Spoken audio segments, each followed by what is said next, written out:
Tonight, we talk our ancient DNA. It's time to get uncanny.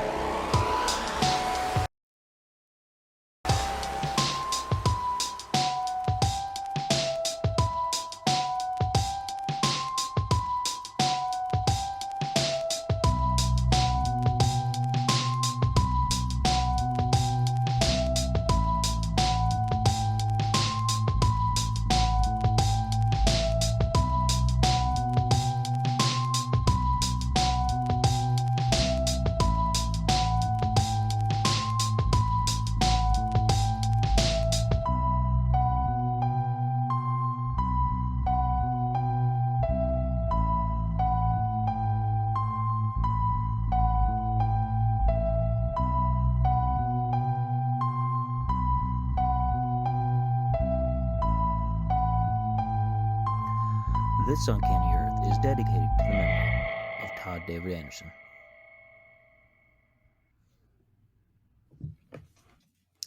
Welcome, everybody, to episode 186 of This Uncanny Earth. Tonight, we're going to be discussing ancient DNA. Do we have secret hidden DNA? And do the reptilians have secret DNA agendas? I don't know. Maybe not so much that last part, but whatever. Before we get into it, let's get into our favorite part of the show. Ladies and gentlemen, it's time for Father Jokes. It's time for Dad Jokes. Well, now that the good part's over, I'm just going to, go off and have a snack. I'll see you later. Where do vampires who don't like spice live? Blandsylvania.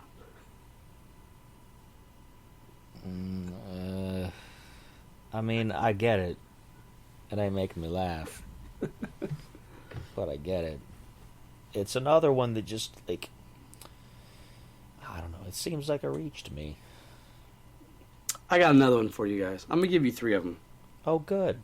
That's just what I wanted. This one comes from Patreon donor Leah Carpenter, and she sends, "What do you call a potato that loves to watch baseball?"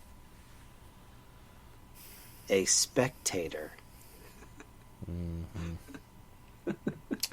And finally, what kind of bear hates the dentist? A molar bear. Yep, that one I've heard before. It's funny because these were all made up. So. Well, that third one was from one of my kids' books. She has a book about a shark that goes to the dentist, and the dentist tells the shark jokes to keep him, from being nervous, and that's one of the jokes. Molar bear. Yeah. Listen, we write jokes over here. I'm starting to write my own dad jokes. Don't quit that day job. Don't quit that dad job, is what you mean. No, don't do that either. I'm going to give you guys one more, just because I feel like it's April Fool's. I think we need one more. Why couldn't the dishwasher donate blood? He didn't have enough platelets. He didn't have enough platelets. Yeah, so, I'm just gonna have to make a phone call here to some government agencies and let them know where you live. Please, I get to go on a vacation. These jokes are so bad, they must not be human, because no human would have humor that bad, so I'm gonna have to turn you in. So, it's nothing personal. Just No, not at all. Not at all. We're still friends. I'm calling Jonathan Frakes so he can reprise that alien autopsy thing. Speaking of that, dude, did you ever see where they slowed it down? I don't know if I said that to you, but they slowed his voice down from all those cut things that he did, the cut scenes, and it made it sound like he was drunk. He might have been. He might have just been covering up because he talked kind of fast. So, they slowed it down to where he sounded like a slurred drunk. He goes, "Can you ride a bicycle?" Oh, man. Good stuff. I mean, he was Next Generation's version of Kirk, basically. I thought that was Picard. Well, no, Picard was the next captain, but the next character who was like Kirk and like doing Kirk things, like going after the women and fighting people, that was Riker. He was Jonathan Frakes. You know, I gotta be honest with you. I never got into Star Trek. When everybody was like, the Next Generation's on, I'll be like, I just couldn't get my head around it, I guess. It was boring to me. I don't know. It depends on the show. It depends on the season, too. Like, some of them were okay. Like, I got really into Deep Space Nine, but that's a topic for another day. Never got into that either. Wasn't that the female captain, Jane? No. That was Voyager. There you go. I know anybody listening out there is like, listen, that's not the right one, you noob. I'm like, okay, I'm a noob. What do you want me to say? I said I don't watch the show. I did stop watching after a while though. Like, I don't watch Discovery. I don't know. It's weird to me, and I don't watch the cartoons. There's like 2 cartoons for it. Listen, I'll stop right there. The first one, I was about to say this. I watched that one. I actually like that one. I don't know why either. Like, I don't care for the show. Even the old show I'm not a big fan of. But for some reason, the animated version was actually kind of legit to me. The comedy one, Lower Decks? Nah, the one with the old one actually had like... all right. Yeah. From like the 60s or whatever. I like that one. I thought that was really cool, actually. It was on Netflix for a while. I would be doing stuff and just have it on in the background. And then just like sit and watch a little bit of it, so... you can find us, actually, because I am tagging a bunch of people for our show tonight, including Mr. Kanye West, because I feel like this would be something he would get into. Yeah, I figured I would tag all these people, and then they can come listen to the show. That's going to be a thing now, isn't it? Like, that's going to be... Yeah, I think so. That's what I figured. Yeah, I figured, you know what? I figured why not, right? I mean... What's the worst that could happen, right? They actually listen to the show and they're like, hey, it's not too bad. It's a really cool show. You guys are pretty cool. And then we're like, yeah, we try. We try. So, tonight's inspiration for the show, I was last week we did the show on Lost Tech, and you guys can go check that episode 185. And I thought to myself, I was sitting working on research, and I thought to myself, what if genetic disorders are a cause of Nephilim DNA being corrupted with human DNA? Now, I haven't read every ancient text out there, to be honest with you. But I don't remember many ancient texts talking about deformities in terms of like so-and-so had multiple sclerosis, or so-and-so had this, or so-and-so had that.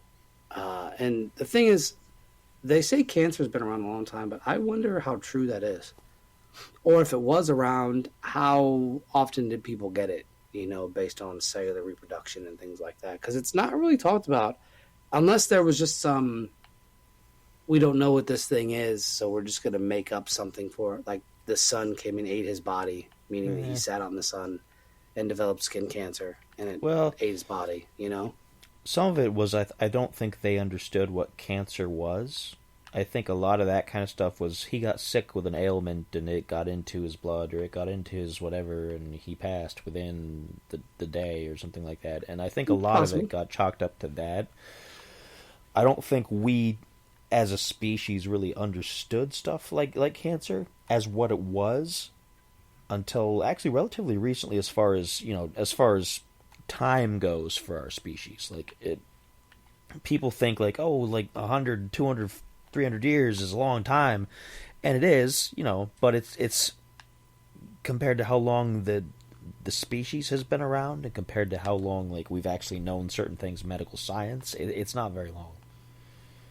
Yeah, and even if we did know it, maybe we knew it in a different light. Because we've talked about this on another show when we talked about demonic possession and what the Sumerians used to do during demonic possession, like putting cold compresses on the head and honey and all that stuff. So there is that bit of interestingness. But I was sitting there thinking to myself, and I thought of that, I said, what if that's possible? Now, I'm sure people out there are already shaking their fists like, you don't know anything about science. Okay. And listen, DNA is just something I've just recently started studying. So you're right. I don't know much about this aspect of things, but I find it interesting, and I find the Human Genome Project very fascinating. And I guess they've mapped it out fully. Yeah, I saw that today earlier. I was going to mention that if you didn't. I was because I saw the article come up too, and I was like, but they had everything but the last 8%, supposedly. I mean, this is who knows? There might be a lot more to it that we just don't know, and maybe after cracking this last bit, they'll be like, oh, but wait, we found like 300,000 new layers that we didn't know about, and we're just back where we started. But yeah, they think that they've conquered that last 8%, which is pretty interesting. I'm interested. I mean, it didn't make big waves, but, you know, it's not like comedians slapping each other. Keep my DNA out of your mouth, please, sir. Thank you. I kind of wish you hadn't said that. That sounds like an entirely different show. That sounds like a show that should be on OnlyFans. That should come with a disclaimer. Yeah, that's a good point.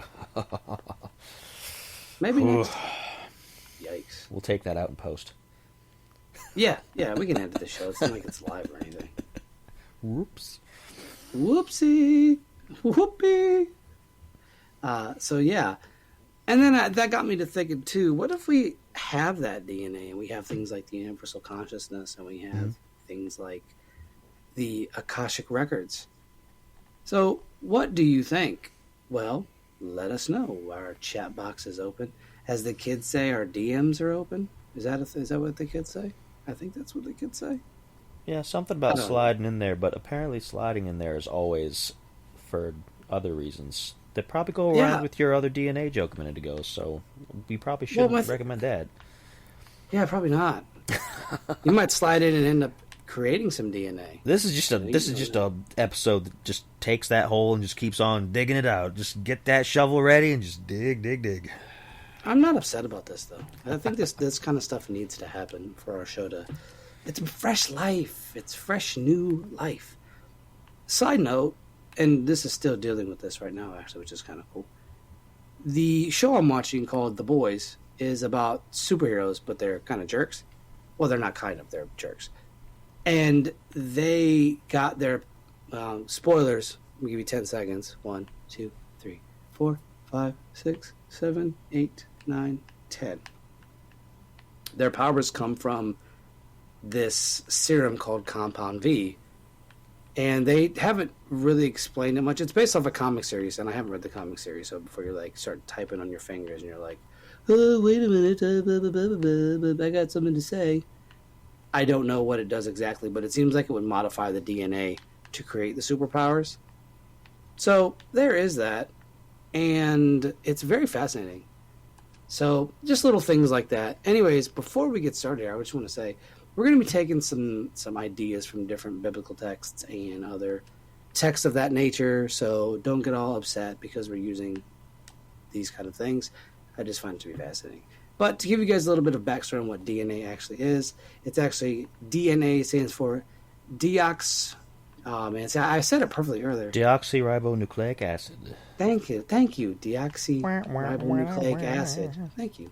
I said it right that time. Deoxyribonucleic.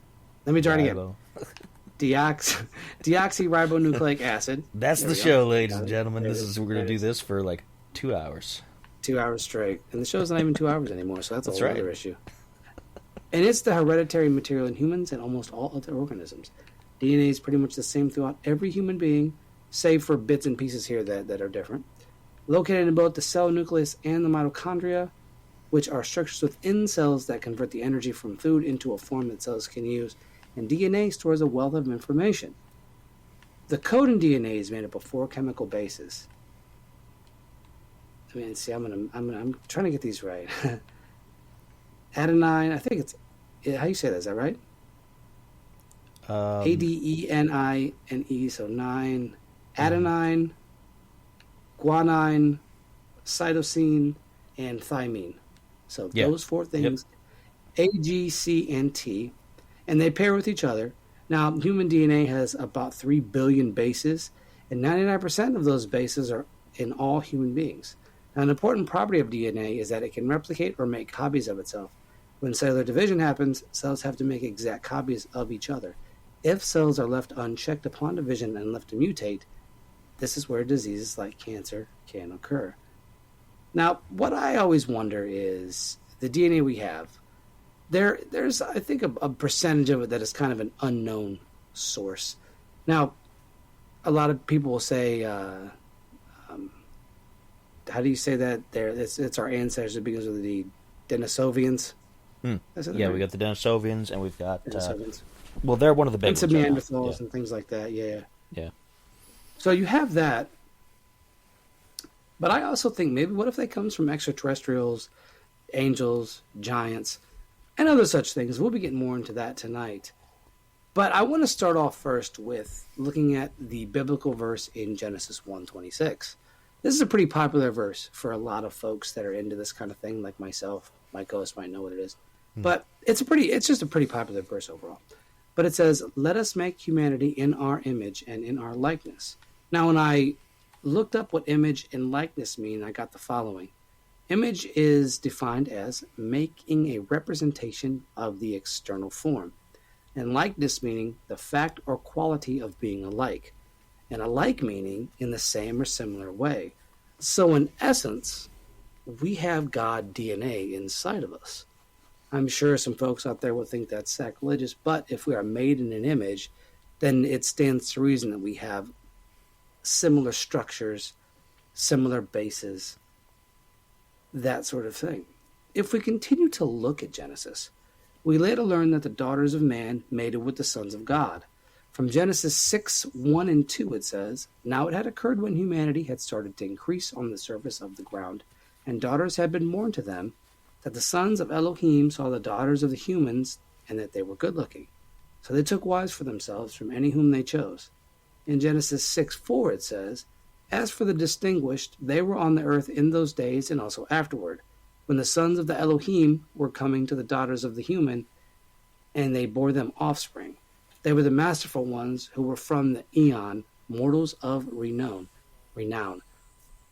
Now, there's a little asterisk to this in the Bible that I have, and it has a little sentence there that you can read about. They track this as being the sons of Seth and the daughters of Adam. That, to me, and this is just my opinion, if you were going to do that, you would want it to say human across the board, so there would be no room for anyone to say, well, this could be something else. But a thought that they had was that it's Seth is the sons of the Elohim and that the daughters of the human being were Adam. But why wouldn't you just say human being in general? And I guess they wanted to have that difference because they didn't want the godless heathen, I guess would be the correct term to use, since Adam had Cain and Cain's offspring and all that jazz. But there wouldn't have been a flood over it. It wouldn't, and there's been plenty of instances in the Bible where there have mated and procreated, and you have giants and things, and this DNA is inside of these people. But to create a flood just to wipe out human beings, no. Now, supposedly the flood was there because human beings became immoral and heathen-like. But if you go to the book of Enoch, we see that Semyaza and his group of watchers came down, procreated with the female species, and thus had giants. And the giants were eating and copulating with animals and people, and that was the abomination. It was this larger-than-life creature that, in essence, was mad. It was a mad being. The flood comes and wipes them out. But, interesting enough, the Bible also talks about giants still existing, and I take this from Amos chapter 2, verse 9, saying, "Yet I exterminated the Amorite before you, whose loftiness was like the loftiness of the cedars, and safeguarded was he as the oaks." Loftiness meaning impressiveness in scale or proportion, and safeguarded meaning protect from harm or damage with an appropriate measure. This here is quite fascinating because we have the idea, and the Amorite that they're supposedly talking about is King Og. This is way after the fact because Joshua and his people go in to kill Og and the giants. God says, I will give you this land. You just have to go in and get rid of these beings. And that happens. And that's way after the flood. Joshua comes much, much later after the flood has already been on the earth, which, to kind of break away a little bit from our topic tonight, leads me to believe one of two things. Either more boats were created when the flood happened, so more people were saved, or, however you want to do it, because the flood mythos is worldwide, or the flood was regional and it wasn't stretched out across the earth. That's a topic for another time. But going back into the book of Enoch, 7:2 says, and when the angels, the sons of heaven, beheld them, they became enamored of them, human women, saying to each other, come, let us select for ourselves wives from the progeny of men, and let us beget children. The consequence of this action leads to Enoch 7:11, which says, and the woman conceiving brought forth giants. Now, the book of Enoch is more expounding on the idea of the watchers coming to copulate with women, because it's not really in the Bible that I have, the Old Testament. The word Nephilim isn't there. However, the word giant is, and in a sense we can look at the book of Enoch and say to ourselves, okay, these giants were created, meaning that their DNA had a more godly aspect, because these are heavenly hosts, if you will, being the watchers. So they would have a different DNA than we would. And if we were made in the likeness of God, then it is to be assumed that they were also made in the likeness of God, and that we would share some form or strand of DNA. If we all come from God, then that should be something that we all have and that we're all a part of. To me, we see these verses like Amos, like Enoch, like Genesis. There's more. There's Ezekiel, and there's Joshua, and there's Numbers, and there's a whole bunch of other different sources. And there's even New Testament sources, Jude being one of them, that talks of the angels that left their heavenly abode to come to earth to do Lord knows what. If this is the case, and the watchers did come, then we have DNA in our bodies that in essence would be angelic, giant, and so on. And we see things like, we have giants in today's society. They're not very, that's what I'm looking for. They're not very mobile, is the best way to put it. And they don't usually live very long. I think Andre the Giant, the wrestler from WWF, I think died when he was like 42, I want to say. And he was a huge person. And we see there's a lot of joint issues, a lot of physical limitations, which is interesting because we have King Og and we have his brothers and we have all these other giants like Goliath in the Bible that had to have been athletic. A lot of times we see giants in documentaries and stuff, and they move slow. You have other really tall folks like Shaq and Yao Ming that are pretty impressive, and they can play basketball. But there's also people that are like 8 feet tall, 9 feet tall, and they're enormous, but they can't do anything because they have joint issues, they have bone issues. So at some point, whether it be from our earth changing or God changing something, the giants in biblical text and even in other texts throughout the world have giant mythos. What part of our DNA had to change for us to be shorter, for us to not live as long? The Bible talks of man living 120 years. The Bible talks of man being immortal. we would still have the DNA. We would still have all of that.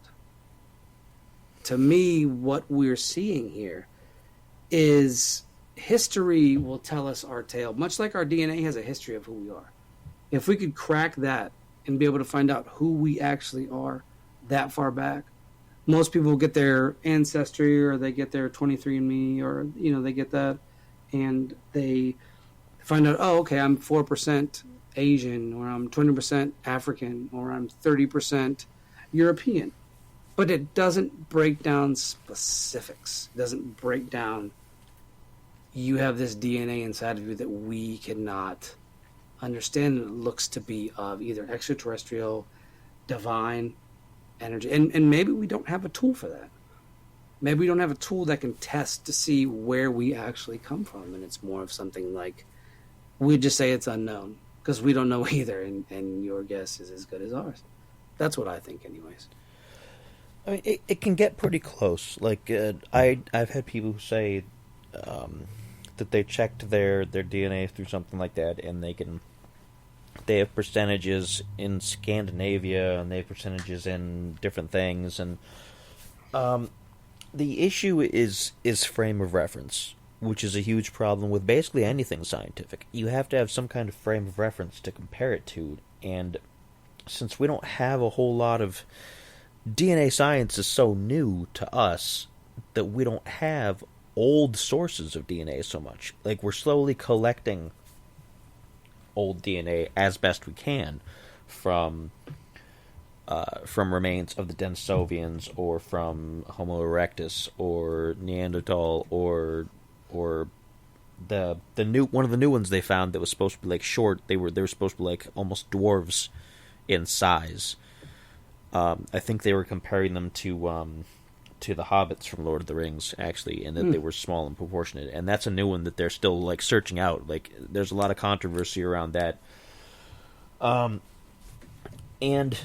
it's interesting. There's a lot of environmental things that go along with that too. Like we talked about a few shows ago. We talked about how the oxygen content of the planet was higher thousands of years ago in prehistory, and so that was better for insects to be a lot larger. Like, you could get spiders that were bigger than dogs. You can get like all kinds of things that are bigger because they rely on larger amounts of pure oxygen versus the mixture that we have now, where we have a lot more carbon dioxide in the air now for various reasons, not to get into any kind of climate change thing, but while that affects things like that more obviously, I think it has also affected us over time as well. I think we as a people, like Neanderthal was a larger species.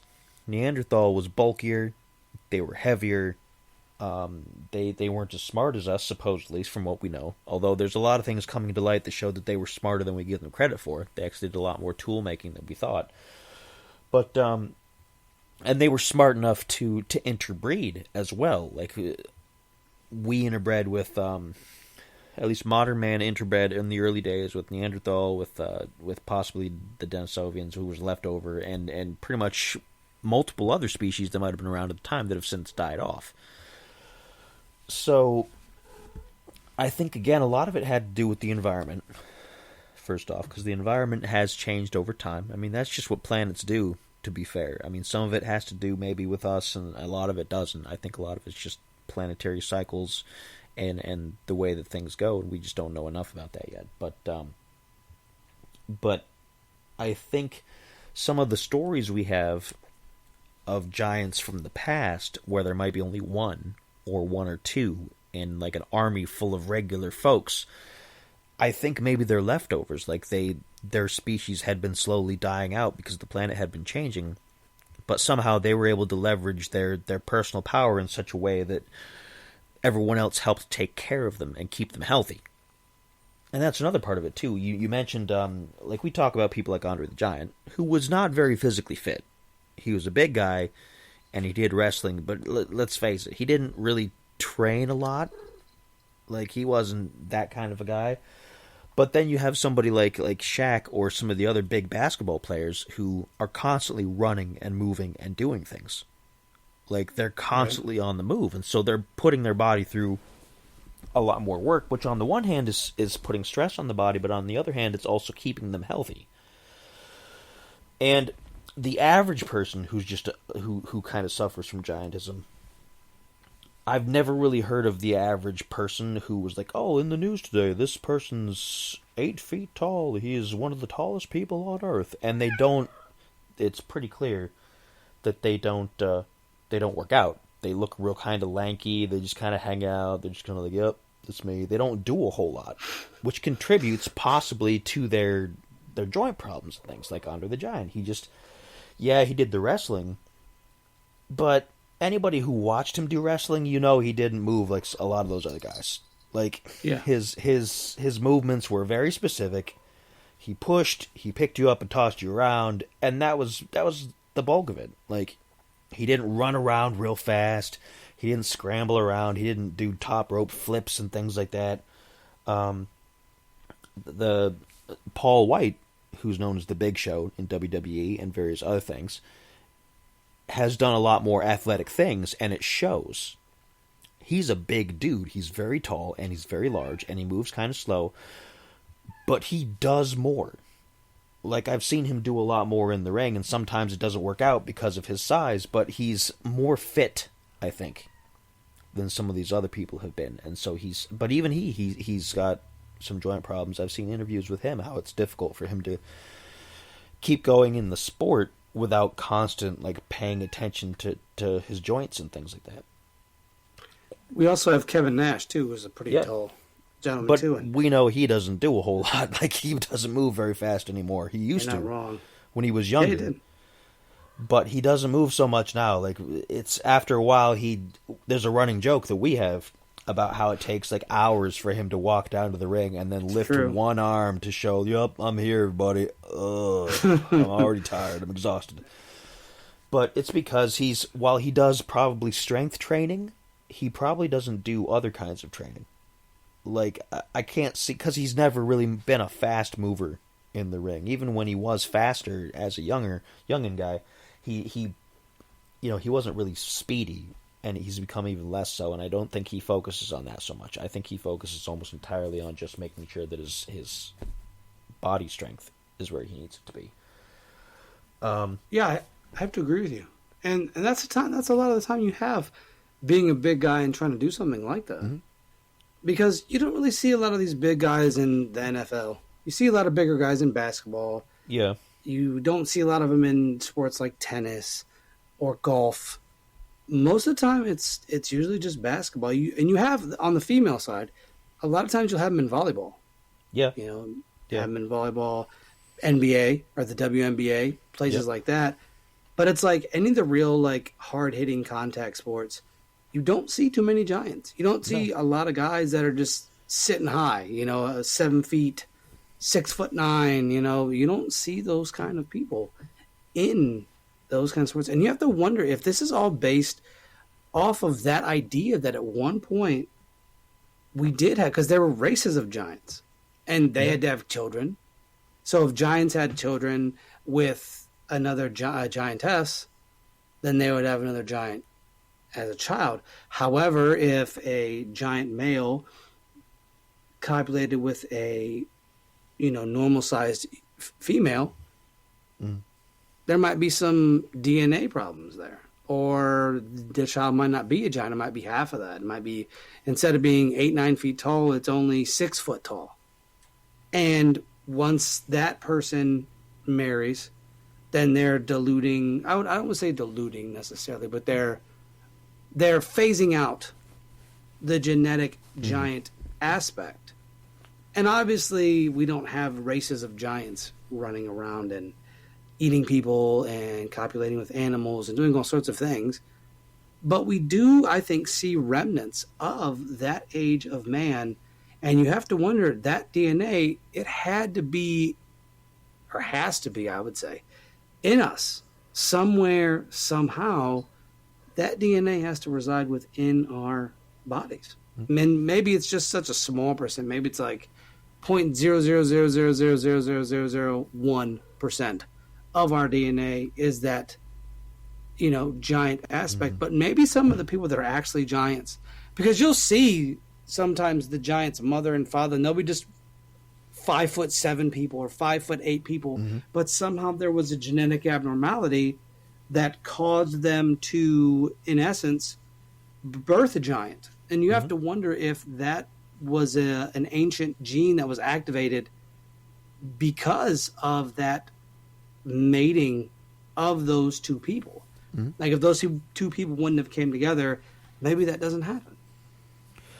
And that's kind of the fascinating thing about genetics that we're getting into tonight. It's that there's a lot of stuff buried there. Like we mentioned already that they've supposedly mapped out the last bit of the genome, but mapping it out and seeing it as numbers and spreadsheets and all this other stuff, that doesn't necessarily tell you what all it can do and what combinations are capable. Like we still have no idea what will cause mutations. Like we don't know necessarily what causes Down syndrome. We don't know what causes multiple sclerosis. We're getting closer. Like they're talking about doing all kinds of things where, like within the last few years, within the last 5 years, I'd say, they've gotten really serious about saying, oh yeah, it's going to be soon where we can go in, and if you're going to have a baby, we can go in and check your genetic profile. And they kind of do that now, actually. There's a little bit of that happens now. And they say, if you two people have a child together, it may be prone to these things. It's not perfect. Like it's a guess. Like it's maybe they'll tell you, oh, there's a 30% chance your child might have Down syndrome or might have this or might have that. Where in the future they're trying to get that down to, oh yeah, we can tell right off the bat, if this and this mix, this will happen. But we can tinker with the genome so it doesn't happen. And that's kind of like a sci-fi kind of fear that people are getting into now too. That they're like, oh no, they're going to start tinkering with kids and they're going to start messing around with unborn children, and we're going to make a race of mutants that can't survive in the world because they've eliminated all these natural things that happen. But it's interesting because there's so many things, like there's so many different mutations. We're all basically, every single one of us is basically a mutant of some kind. Like there is no baseline perfect human necessarily where you can just say this person's perfect compared to this person's perfect. They share the exact same markers. This, and this. This person's an abnormality. There's so much difference now in families and in people and everything that we're all basically mutations. But because it's so widespread, because everything's so minor, that we all fit under the same umbrella still. But there's so many different things that it's crazy. A key thing to note, too, is what's known as rhesus disease.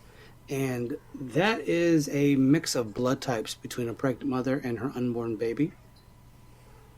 This says when the mother has a rhesus negative blood type and the baby has a rhesus positive blood type, what happens is the mother's body will start making antibodies that look to destroy the organism, and it damages the baby's red blood cells. Now, where did that come from? Now, supposedly, I've heard all kinds of different theories about rhesus blood. I've heard it's angelic blood, star child blood, but where does that come from? Yep. At what point did we have something foreign in our bodies? Or like a foreign DNA? And we talked about alien abductions on the show, and in Brazil there was a farmer that was supposedly abducted by a female and forced to carry a baby. Like she took him in the ship and then got pregnant by this human baby or this human man. And it's like, okay. And it was Antonio Villas Boas, which I had to remember that. And in 1957, he said he was abducted by aliens and taken aboard a ship. And then, he meets this girl and they have sexual intercourse, and she says, yeah, I'm pregnant. You'll never see the baby, though. And they drop him back off on Earth. And we've had multiple abduction stories about how they do probing and look at the body and things like that. For what? What is the reasoning behind that? What part of do we have part of their DNA? And they're monitoring us? And I've heard this theory, too, about us being more of like a quote-unquote prison planet. A lot of people like to use that term. I don't, but whatever. That we are just genetic experiments. And that's interesting because that goes a long ways in the past too. I'm going to touch on this because we're getting to the last 20 minutes here. But I'm going to touch on. We've talked about on the show. We've talked about Sumeria. We've talked about the ancient Sumerians, and we've touched on the fact that supposedly they were visited by a race of extraterrestrials called the Anunnaki. And Zachariah Sitchin wrote a lot about this, and he's, I know he's controversial for a lot of people because of his translations and things, and I find most of what he's written to be super interesting, even if there's a little bit not quite right about it all. It's super interesting to me anyway, and it's nice to kind of imagine. But according to him and other researchers that follow his line of thought, was that there were already people here when the extraterrestrial Anunnaki got here, but they were living underground. They were living in caves. They were like cave people. And the Anunnaki opened up the ground, quote unquote, and brought them out and used them for labor. They basically used them for cheap labor. And they supposedly would do experiments with them and crafted new hybrids between the two.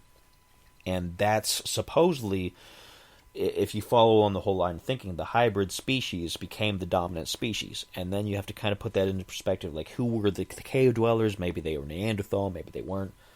And it's interesting to kind of look back on stuff like that. We have no proof, obviously. We've got no frame of reference. Again, that's the big thing. No frame of reference. You can't take our DNA and compare it to an ancient Sumerian or really to a Neanderthal. Even with the Neanderthal remains we have, the closest we've come is we know that some of us in the modern day carry markers that are similar to Neanderthal. So we know they interbred, but we can't see as a species like how close or how differently we might have been necessarily. All we have is really the bone record. So there's no frame of reference for it, but it is super interesting, and it kind of makes sense a little bit because in a lot of the religious texts, like you mentioned at the beginning of the show, it talks about things like, especially biblical, the Bible talks about being made in the image of God, and the Sumerian early texts talk about how we were hybridized with the Anunnaki. Various other spiritualities and ethnicities talk about how we were lifted up, kind of. We weren't just even if we lived here already, we were given new things, new knowledge, new whatever, and then all the gods supposedly left. Like the Sumerian gods left after having a war, the ancient Indian gods left, and that's in India, not Native American, for anybody who still is confused about that kind of thing these days. But they left after a war, and then you kind of have to wonder, well, if they were doing these experiments and creating these hybrids, if they only did so much, it may have taken a lot of time for all of that DNA to work its way through the population. So you could end up with a huge chunk of the population that was somehow gifted over the others. They were somehow more physically powerful, more physically dominant, or smarter, or something, and they were basically giants on the earth compared to what we are now. But because there weren't a bunch of them, they didn't mass produce them, they didn't make millions of them and say, here, the planet's yours now.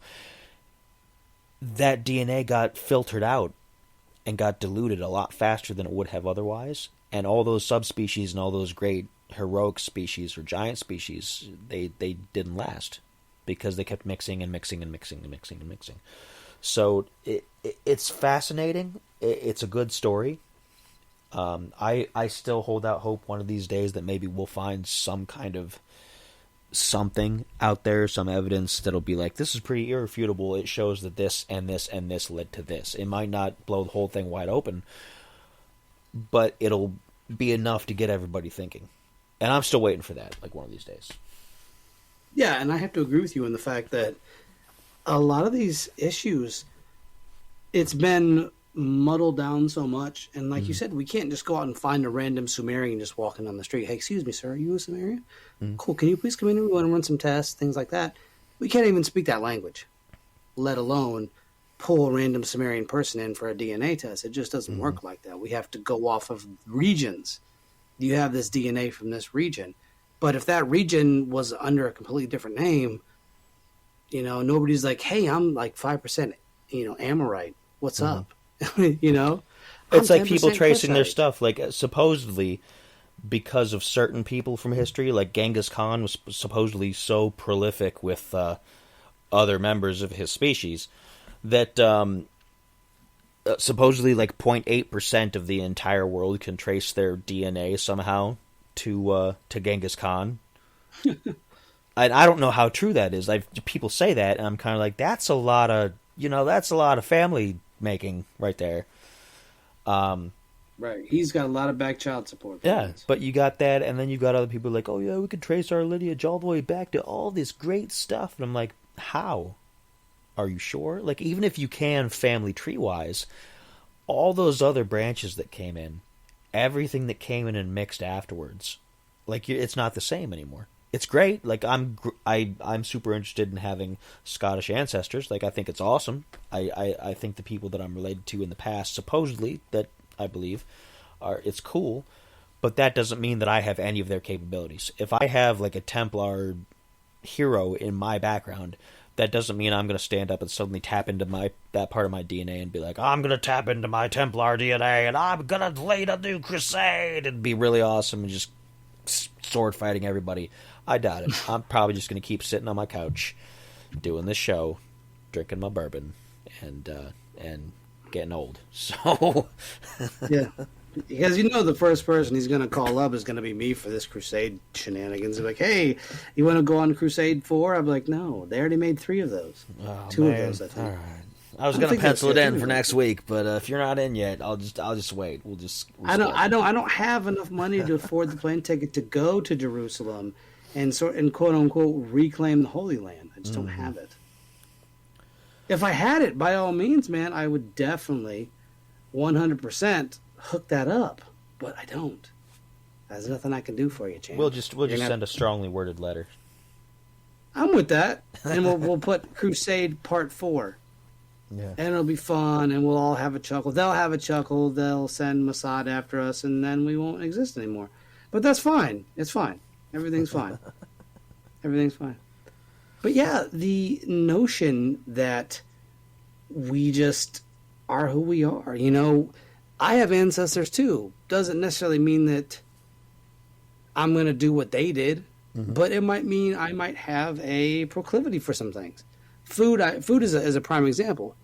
Some people like dairy and sweets, and some people don't. And, generation, like, oh yeah, I like those candies when I was a kid, and now you've liked that. Is that because you just like it, or is there some genetic identity behind your like for certain foods? And I read a study that talked about that, and it said food was like the number one thing. Well, not number one thing, but like one of the easier ones to understand when it comes to that. So, like, for example, food preferences have shown that the heritability of food ranged between 20% for desserts to 70% for food proteins. So, and what if the same could be said for latent abilities? Some people they're able to put muscle on easier, or it's harder for them to burn fat. That's a genetic trait that they just... Yep. Have to get over. Now, one thing I do want to get into before we close, we got about 10 minutes left. Nikola Tesla, as many of you know, is one of my favorite people of history. And it was said that he could tap into the universal consciousness or the universal mind, which is basically a concept that says we're all tied into the universe and we can pull information from this.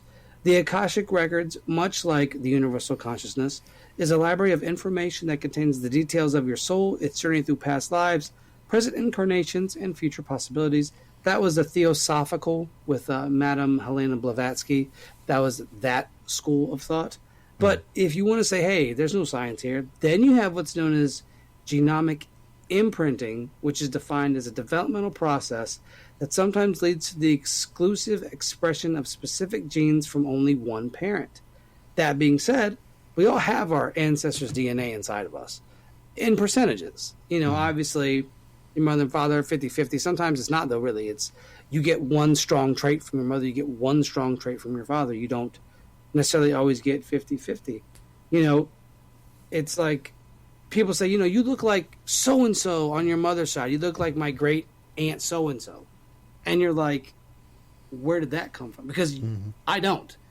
I don't look like that person, like my mother, my father, but yet I look like a relative that died 50 years ago. So it's like, what genetic traits are getting passed down, and what genetic traits are being essentially blocked, but might be passed down in a weaker variant to the might be passed down to the next child or offspring. That's the kind of things I have to wonder.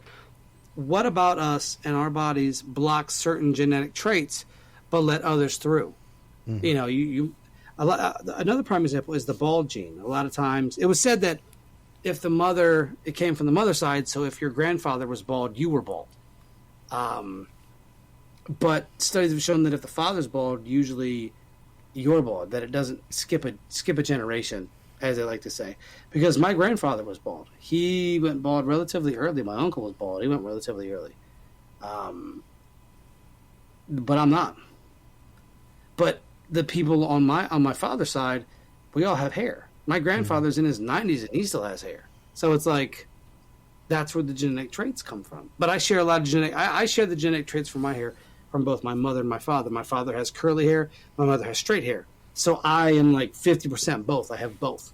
So it's just little things like that fascinates me. Or, people say, your grandfather liked black licorice because only people that didn't know what sweets were like black licorice. Because I don't know anybody that likes black licorice. Nobody. But then you like it. So is that a genetic trait passed down from your grandfather to you that skipped your mother or your father? Or is it because you actually like that taste? I think personally, I lean towards the first one. I think that it's a passed down trait. It's interesting too because while a lot of these things are things that might be like little quirks and little things that you might not know about each other unless you've gotten a conversation, there are a lot of things that are pretty obvious. Like there is some standards in appearance, and you can see that.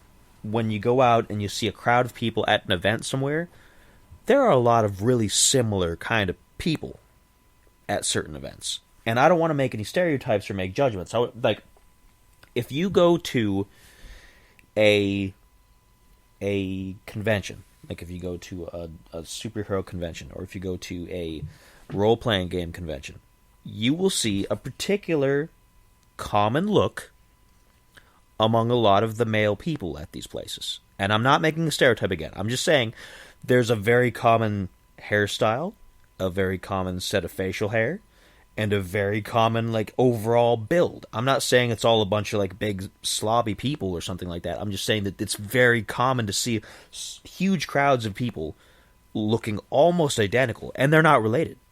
Like, they could be, like, from all across the world, and none of them know any of them, and they could go back through their family trees and be like, no, we're not related. But they look almost identical. Yes. Because there's certain genetic things that are patterns that are really common to the species. Like me, I get this thing all the time, and you've been around a few times when people have asked me this. Like, people say, hey, do I know you from somewhere? Were you so-and-so from down in the street? And I'm like, no. Like, yeah. Oh, you look like my brother's sister's husband's whatever. And I'm like, yeah, I get that all the time. I look like somebody's relative. Always. It's something in my look that reminds other people of someone else that they know. And it's so familiar that I resemble somebody else. But I don't see other people out there that look like me. I never see people that look like me. But these other people have seen people that look like me, which is crazy. Like, they're all like, oh, yeah, I've seen you before. Like, I get that all the time, but I've never had that. Like, I've never seen these people you talk to, and I have no idea. And you get that a lot. Like, there's a lot of common things. And it happens with particular qualities, too. Like, again, your example of maybe somebody not liking a certain kind of food, or even people who can't eat certain kinds of foods. Like, I don't think I don't have a lot of it in my family. I only have a couple of examples that I know of in my family, and it's only because people have mentioned it to me. But there's only like a small amount of lactose intolerance in my family.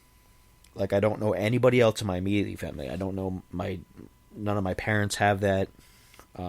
One of my aunts on my father's side has it, and not the other ones. Like, I don't know really anybody else that does. But because there's at least two of us, it's something in there. It's not just some random mutation that was part of me. It was something somewhere in the family that we can't eat certain foods. And you get that among close family sometimes. And it's interesting. Again, it's super interesting that there's all these things buried in our DNA that maybe we'll figure out and maybe we won't. And I think a lot of it tells a story that we're not seeing. There are stories in there that, like... Yes. And that's the thing. There's a story that we're missing. Aryans running the... We don't have Acadians running the streets. We don't have Amorites just flying around the globe on big liner jets. There's not much we can do. We just know from history.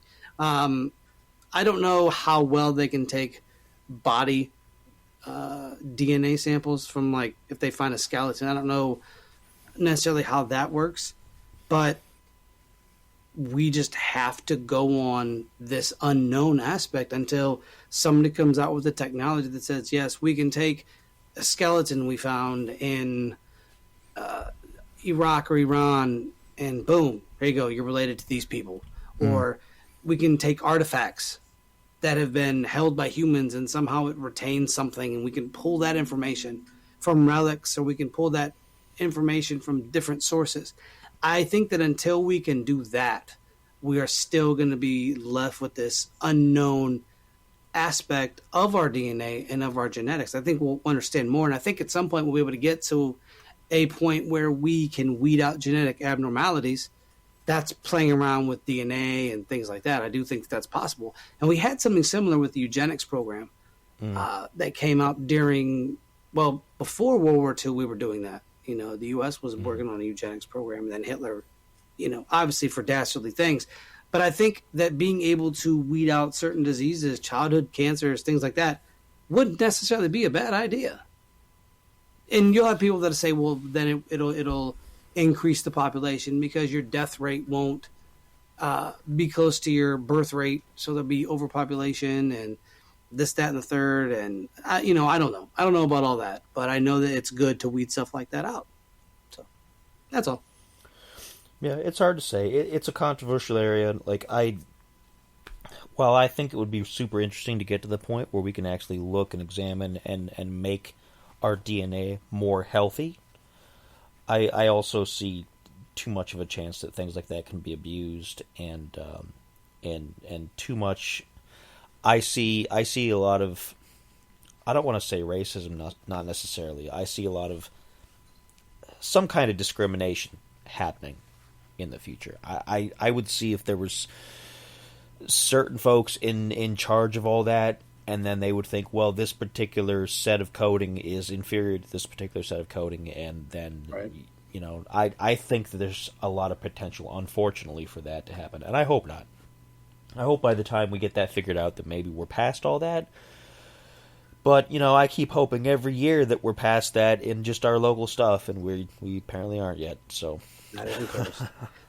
Anyways, everyone, thank you for joining us for another episode of This Uncanny Earth. We got some pretty good news coming up here soon for you folks, so we hope you guys are going to stick with us through that. As always, we'll be back next week with another amazing show, and why be boring when you could be uncanny? We will see you folks next week.